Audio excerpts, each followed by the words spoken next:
Hello students, आज आहे 5 September आणि CETच्या डेट्स 1 ऑक्टोबर ते 15 ऑक्टोबरमध्ये मागच्या काही दिवसांमध्ये आपल्याला कळाले आहेत. सो वी हॅव नाव रफली 25 days for the preparation.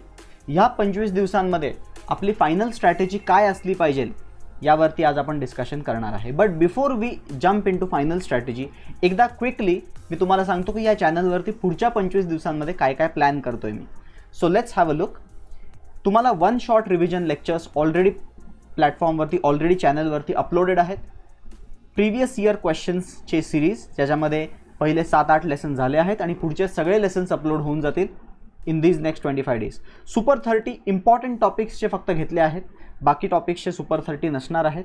Mentee quizzes आता 7 सप्टेंबरपासून रोज एक टेस्ट आहे, त्याचं detail time table will be attached in the description, you will find it.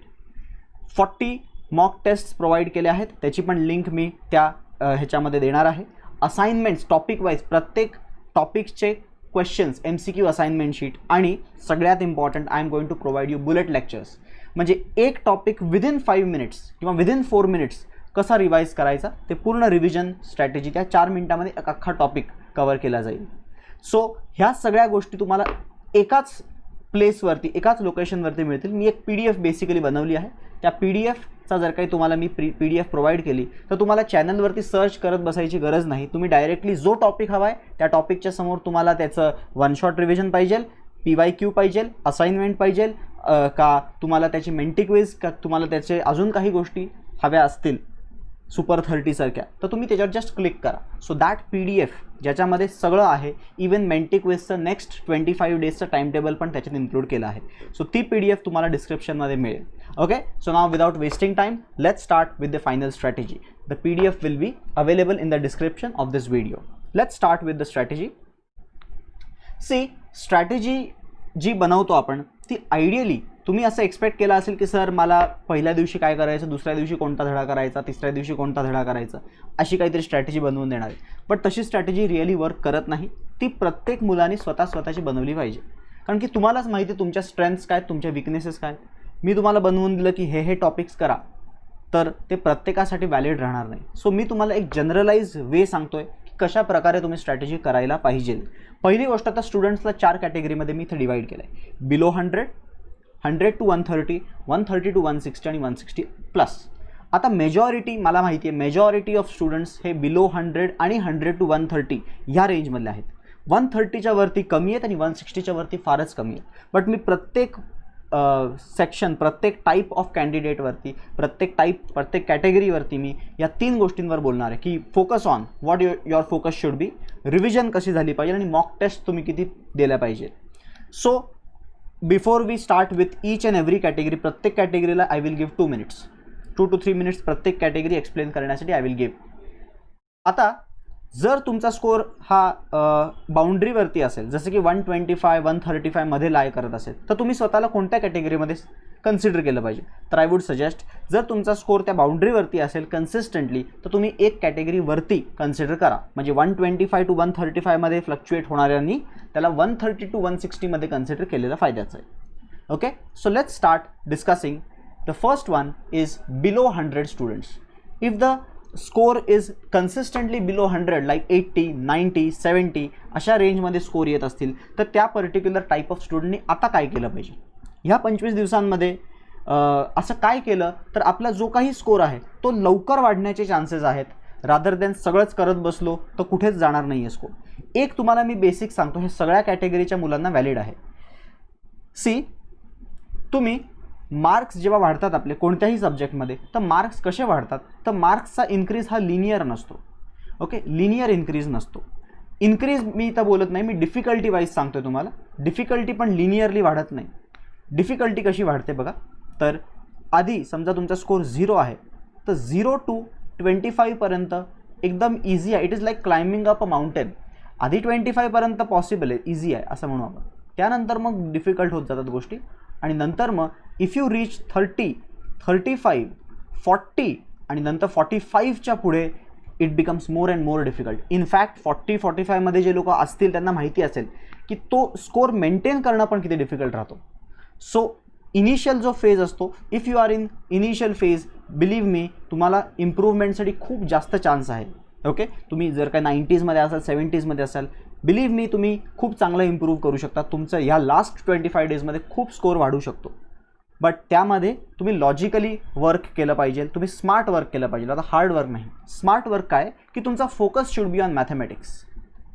त्याचं रिझन काय, तर फर्स्ट रिझन आहे मॅथ्सला डबल वेटेज आहे. 2x तुमचे स्कोर येतात. तुम्ही जेवढे एफर्ट्स घेताय मॅथ्समध्ये त्याच्या डबल तुम्हाला त्याचा रिझल्ट मिळतो आहे. First reason. Second reason, normally maths हा इझी कन्सिडर केला जातो बिकॉज सॉल्विंग आहे त्याच्यामध्ये, आणि त्याच्यामध्ये आन्सर आलं तर ते करेक्ट असण्याचे चान्सेस पण खूप असतात.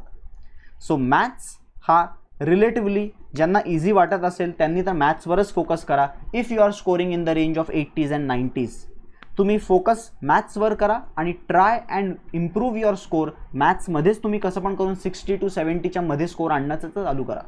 Try and bring the score between 60s and 70s. आत्ता जर तुम्ही 50s आणि 60sवर असाल तर इम्प्रूव्ह करा. मॅथ्समध्ये 10-20चा इम्प्रूव्हमेंट एकदम इझी आहे. 80पर्यंत मॅथ्समध्ये इझिली येतील, आणि नंतर जो काही फिजिक्स केमिस्ट्रीमध्ये तो बोनस आहे. मग फिजिक्स केमिस्ट्री वाऱ्यावरती सोडून द्यायचं आहे का, तर बिलकुल नाही. मॅथ्सवर तुम्ही जास्त फोकस करणार आहे, म्हणजे तुम्ही 70% ऑफ युअर टाईम हा मॅथ्सला देणार आहे, आणि जो राहिलेला 30% टाईम आहे तो फिजिक्स केमिस्ट्रीला देणार आहे. बट फिजिक्स केमिस्ट्रीमध्ये तेच टॉपिक्स जे तुम्हाला येत आहेत. Only revise those topics which you know. Even मॅथ्समध्ये पण हेच फॉलो करा. मॅथ्समध्ये जर तुम्हाला 25 टॉपिक्समधले जर तुम्हाला फक्त 15 टॉपिक्स येत आहेत, नवीन टॉपिक करण्याच्या मागे लागू नका. अनलेस तो छोटा टॉपिक असेल, समजा एखाद्याने बायनॉमियल डिस्ट्रीब्युशन, प्रोबॅबिलिटी डिस्ट्रीब्युशन केलंच नाही आहे, तर तशाने ते छोटे छोटे टॉपिक्स करू शकता तुम्ही. बट मेजर मोठे टॉपिक्स आता चालू करू नका. Now this is not the time to study new things, this is the time to revise whatever you know. तेच गोष्टी नीट रिवाइज करा आणि सिली मिस्टेक्स अवॉइड करा. हे बिलो 100 स्टुडंट्सनी फर्स्ट ऑफ ऑल मॅथ्सवर जास्तीत जास्त फोकस केला पाहिजे. फिजिक्स केमिस्ट्रीला 30% टाईम द्या, तो पण तुमच्या प्रायोरिटीप्रमाणे. तुम्हाला जर काही फिजिक्स इझी वाटतं तर फिजिक्सला प्रायोरिटाईज करा, केमिस्ट्री सोडून द्या. केमिस्ट्री सोपं वाटत असेल तर फिजिक्स सोडून द्या.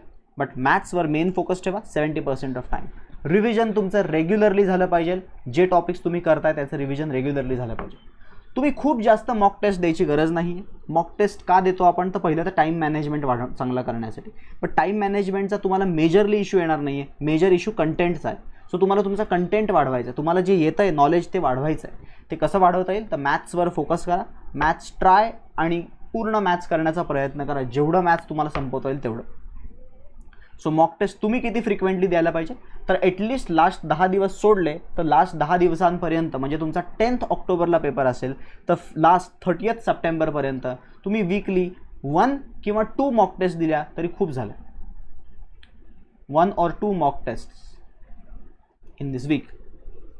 This is what below 100 students should do. Now, if your score lies between 100 to 130,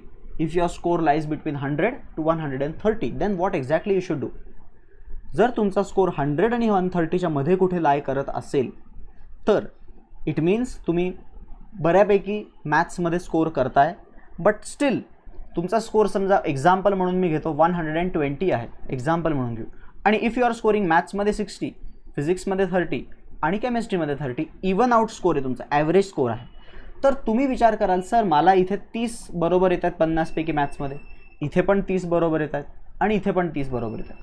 तुम्ही समजा ह्याच्या पुढे इक्वली अभ्यास सगळीकडे केला, एक्झाम्पल म्हणून सांगतो, सर इक्वली अभ्यास सगळीकडे केला आणि तुमचे समजा 5 मार्क प्रत्येक सब्जेक्टमध्ये वाढले, 5 क्वेश्चन्स प्रत्येक सब्जेक्टमध्ये वाढले, तर तुमचा स्कोर इथे 10नी वाढेल, इथे 5नी वाढेल, इथे 5नी वाढेल, असा 20नी तुमचा स्कोर वाढेल. तोच तुम्ही फिजिक्स केमिस्ट्रीचा टाईम मॅथ्सला थोडा जास्त दिला आणि मॅथ्समध्ये जर काही तुमचे नंबर ऑफ क्वेश्चन्स जास्त करेक्ट येत असतील तर तुमचा जास्त फायदा मॅथ्समध्ये आहे अजून पण. So unless you are less than 130, I would suggest even you should focus on maths, but खूप जास्त नाही. मॅथ्सला तुम्ही 60% ऑफ टाईम द्या किंवा 50% ऑफ टाईम द्या. 50% of time should be given to maths and try and score above 80 in maths. मॅथ्सला सगळ्यात पहिलं प्रायोरिटी द्या. If your score is below 130, in the range of 120s and 110s, मॅथ्समध्येच 80पर्यंत तुम्ही एकदा गेला की तुम्हाला फिजिक्स केमिस्ट्री कसे पण तुक्के जरी मारले, तुम्हाला 130 मिळतात म्हणजे तुम्ही तुक्के मारणारे नाही आहेत. तुम्ही बऱ्यापैकी गोष्टी सॉल्व्ह करू शकताय. सो तुम्ही मॅथ्समध्ये एकदा 80 टच केलं, फिजिक्स केमिस्ट्री 20-20 तर कसं पण तुम्ही स्कोर करतायत. तर 20-20 हे 120 झाले. आता उरलेले सगळे तुम्ही मार्क केले काही ना काही, तुमचा स्कोर 130-140 पर्यंत जायला काहीही हरकत नाही. But maths should be the main focus. तुम्ही ऑलरेडी केमिस्ट्री आणि फिजिक्समध्ये 30 रेंजमध्ये आहातच.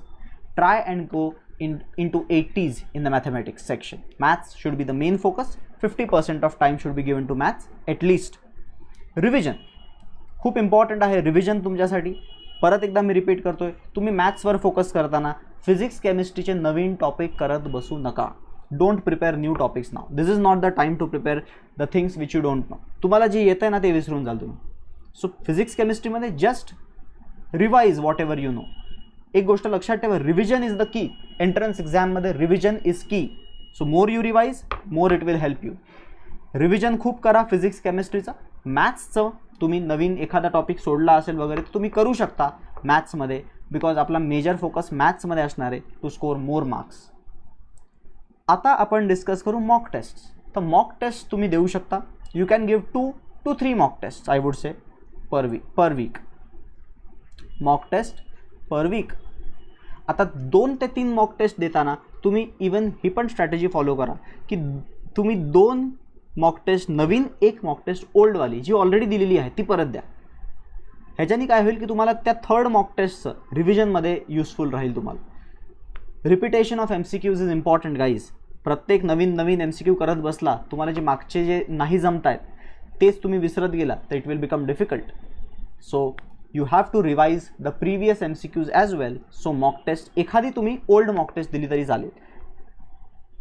This is what scores between 100 and 130 should do. आता 130 to 160 मध्ये जे स्टुडंट्स आहेत they are doing really good. तुमच्यासारखे खूप कमी मुलं आहेत ज्यांचे स्कोर ह्या रेंजमध्ये येत आहे. सो तुम्ही इक्वली प्रत्येक सब्जेक्टवर फोकस केला पाहिजे.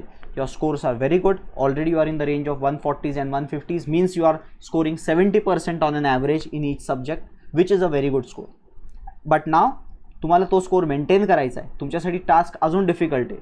तुम्हाला तो स्कोर मेंटेन करायचा आहे आणि अजून वरती वाढवायचा. झिरो मेंटेनन्स नाही आहे की तुम्ही अभ्यास करणं सोडून दिला तर 28 दिवस तुमचा हाच स्कोर येणार. तुमचा स्कोर खाली पण जाऊ शकतो. सो तुम्ही 28 दिवस काम नाही केलं उरलेल्या 25 दिवस तर तुमचा स्कोर राहणार नाही जिथं आहे तिथे. बिलो 100 वाले निवांत आहेत, त्यांनी अभ्यास नाही केलं तरी तेवढे स्कोरच मिळणार. पण तुमचं असं नाही.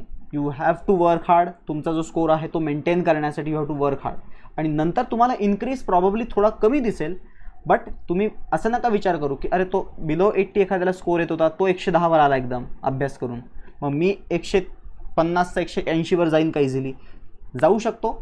बट डिफिकल्टी काय आहे, पहिली गोष्ट तर मोस्ट ऑफ द एनर्जी तुमची कशात वेस्ट जाणार आहे तर to maintaining 150 score. And now after that next marks जे आहेत 15-20 जे काही तुमचा इम्प्रूव्हमेंट आहे त्या गोष्टींवरती तुम्ही फोकस करा. इक्वली आय वुड से PCMला इक्वल वेटेज द्या. Focus on all subjects. And yes, तुम्ही जे टॉपिक्स तुम्हाला वीक वाटत आहेत त्या टॉपिक्सवर तुम्ही फोकस करा. एखाद दुसरा टॉपिक तुम्ही सोडला असेल तर in this 25 days you can do those topics. But revision सोडू नका. रिव्हिजन करत राहा. जे टॉपिक्स येतात त्यांना रिव्हिजन करत राहा.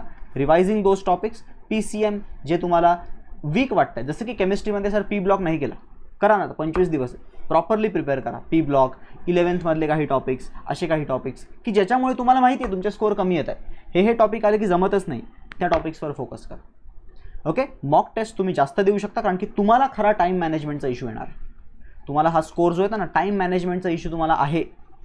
बिलो 100 वाल्याला टाईम मॅनेजमेंटचा इश्यू नाही आहे तेवढा, कारण की कंटेंट एवढा नसतो, अटेम्प्ट एवढा नसतो. तुमचा अटेम्प्ट चांगला असतो. So you have to focus on time management. So you have to solve more test. In fact सगळ्या कॅटेगरीजसाठी लास्ट 10 डेजला तुम्ही 10 टेस्ट सॉल्व कराच.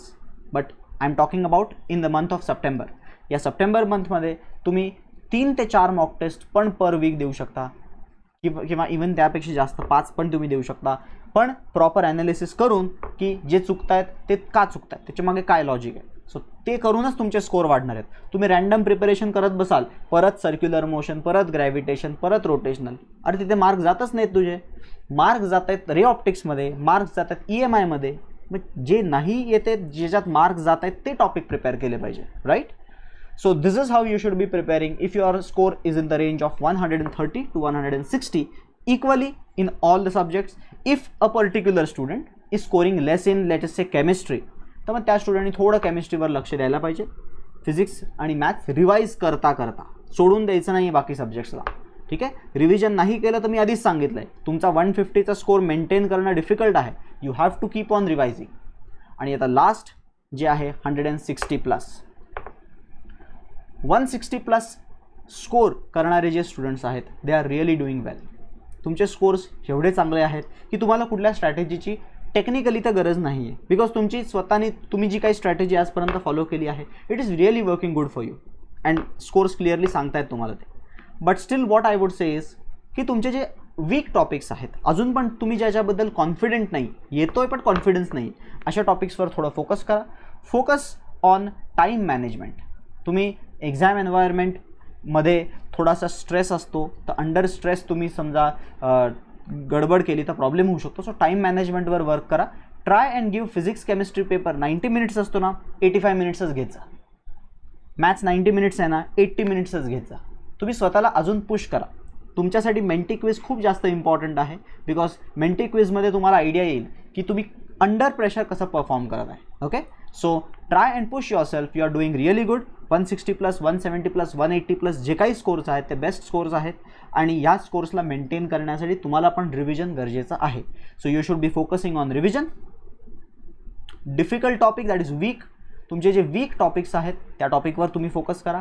जे तुम्हाला टॉपिक्स माहिती आहेत बट कॉन्फिडंट नाही आहेत अशा टॉपिक्सवर फोकस करा. तुम्ही मिसलेनियस क्वेश्चन्सवर फोकस करा. तुम्ही प्रिव्हियसली जे काही मॉक टेस्ट दिल्यात त्याच्यात काय मिस्टेक केलेत त्याच्यावर फोकस करा. तुम्ही प्रिव्हियस इयर क्वेश्चन सगळ्यांनीच करायचं आहे. प्रिव्हियस इयर क्वेश्चन मी सांगायचं विसरलो, बट सगळ्यांनीच करायचे ते. असं नको व्हायला. नॉर्मली ह्या 160च्या वरच्या मुलांचं प्रिपरेशनमध्ये एक प्रॉब्लेम येतो की कधी कधी ते जेई सॉल्व करत बसतात, डिफिकल्ट क्वेश्चन सॉल्व करत बसतात. रिमेंबर, डिफिकल्ट क्वेश्चन्स हे सीईटीला विचारत नाहीत. सीईटीची एक्झाममध्ये डिफिकल्टी लेवल जास्त नाही आहे. सो उगाच अवघड क्वेश्चन प्रॅक्टिस करून नंतर इझी येत नाही अशी नको आपल्याला कंडिशन यायला पाहिजे. So we will be focusing on PYQs. तुम्हाला माहिती पाहिजे प्रत्येक इयरला आले कसे क्वेश्चन्स. सो तुम्हाला एक माइंडसेट बनेल की ह्या टॉपिकचे असे विचारतात क्वेश्चन. सो PYQ सॉल्व करा. रिव्हिजन मी तुम्हाला सांगितलं it is the key. Mock test तुम्ही सॉल्व करू शकता. खूप सारे मॉक टेस्ट अवेलेबल असतील तर तुम्ही 5 ते 6 मॉक टेस्ट अ वीक दिले तरीही चालेल. तुम्हाला मॉक टेस्टचं काही लिमिटेशन नाही आहे. तुम्ही मॉक टेस्ट फक्त एका दिवसात 2 नका करू, त्याचा उपयोग नाही होत, कारण की तुम्ही प्रॉपर ॲनालिसिस करणं गरजेचं आहे. ओके, सो माझ्या मते एक मॉक टेस्ट तुम्ही दिली रोज तरी चालेल, पण वीकमध्ये 2 दिवस सुट्टी पण घ्या. So 5 or 6 mock test maximum with proper analysis and even Menti quiz असणार आहे ना, तर त्याचं टाईम टेबल मी जेव्हा देईन तेव्हा तुम्हाला ते पण प्रिपेअर करावं लागेल, किंवा नाही प्रिपेअर करता पण you can attempt that quiz as well. But I would suggest mock test you should give 5 to 6, out of which 1 or 2 repeated mock test जे आधीच देऊन झाले ते परत एकदा. सो आय होप सगळ्यांचे डाऊट्स, सगळ्यांचा बेसिक आयडिया क्लिअर झाला असेल की how we are going to basically approach in last 25 days. शेवटच्या 25 दिवसांमध्ये काय अप्रोच असला पाहिजे हा फॉलो करा प्रॉपरली. मेंटी क्विजचा टाइम टेबल मी ऑलरेडी PDF मध्ये अपलोड केला आहे, as well as I will be posting on the community post. So please follow it. 7:30 every day from 7th of September. चलो guys, meet you in the Menti quiz now. Bye bye.